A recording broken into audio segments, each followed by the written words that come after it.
ارے روشنی برتانے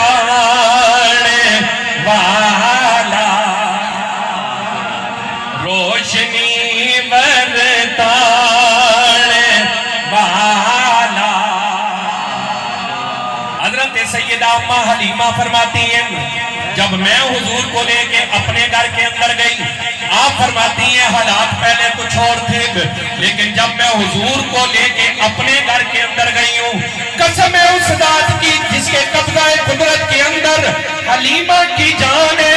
جیسے ہی سورج غروب ہوتا ہے محمد مصطفیٰ کے چہرے کی روشنی سے میرا گھر روشن و منور ہو جاتا ہے۔ بلکہ ایک اور حدیث مبارکہ مفہوم حدیث کر رہا ہوں، ام المومنین سیدہ طیبہ حضرت سیدہ عائشہ صدیقہ رضی اللہ تعالی عنہا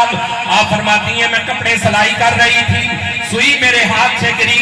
آپ فرماتی ہیں رات کا اندھیرا ہے، سوئی گم ہو گئی، اچانک لجپال کریم تشریف لے آئے، فرمایا عائشہ کیا کر رہی ہو؟ لجپال کریمہ میں کپڑے سلائی کر رہی تھی، سوئی گر گئی ہے۔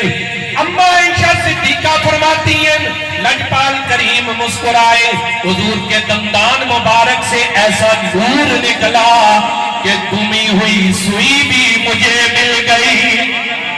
تو پھر ہم کیوں نہ کہیں روشنی برتانے والا، سینے کے دور سے بولیے روشنی برتانے والا۔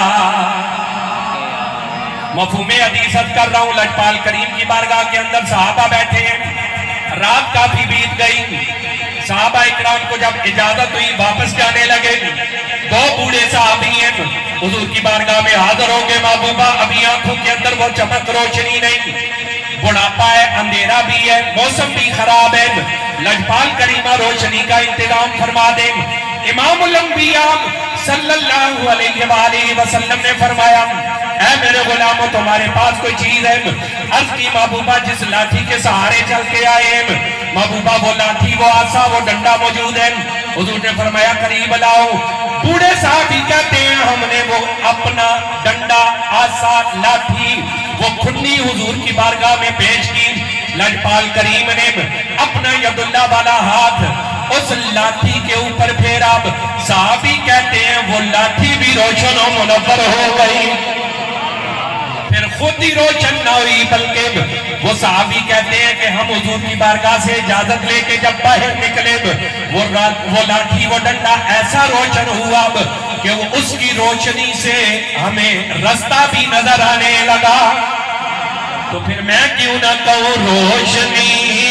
برتا